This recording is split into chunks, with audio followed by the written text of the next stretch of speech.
केंद्र सरकार ने इसी साल जनवरी में 8वें वेतन आयोग के गठन को मंजूरी दे दी है।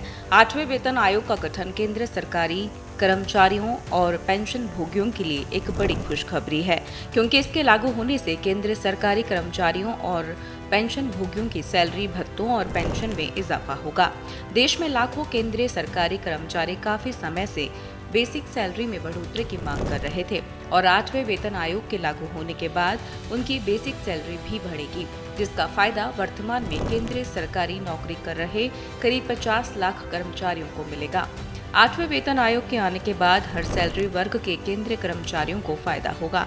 ऐसे में मन में सवाल आना स्वाभाविक है कि इसके लागू होने के बाद मिनिमम बेसिक सैलरी कितनी बढ़ सकती है। 8वें वेतन आयोग के अंतर्गत मिनिमम बेसिक सैलरी में 18,000 से 30,000 रुपए तक की बढ़ोतरी हो सकती है। 7वें वेतन आयोग का कार्यकाल 31 दिसंबर 2025 को समाप्त हो रहा है। 7वें वेतन आयोग का कार्यकाल 31 दिसंबर 2025 को समाप्त हो रहा है।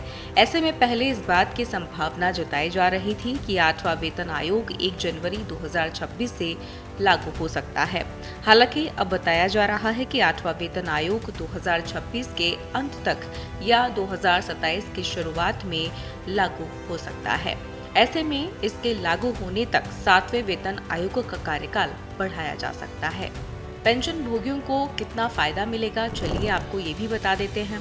8वें वेतन आयोग का फायदा सिर्फ 50 लाख केंद्रीय सरकारी कर्मचारियों को ही नहीं, बल्कि केंद्रीय सरकारी नौकरी से रिटायर हुए पेंशन भोगियों को भी मिलेगा। करीब 65 से 68 लाख पेंशन भोगी 8वें वेतन आयोग से लाभान्वित होंगे।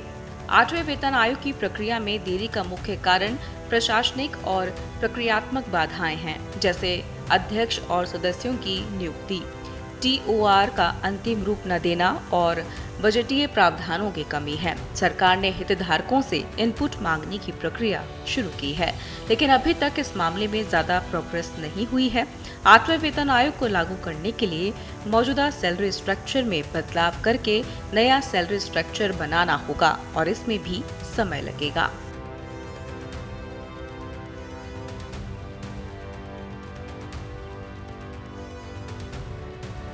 देश दुनिया की ताजा खबरें और वीडियोस के लिए अभी डाउनलोड करें पत्रिका ऐप।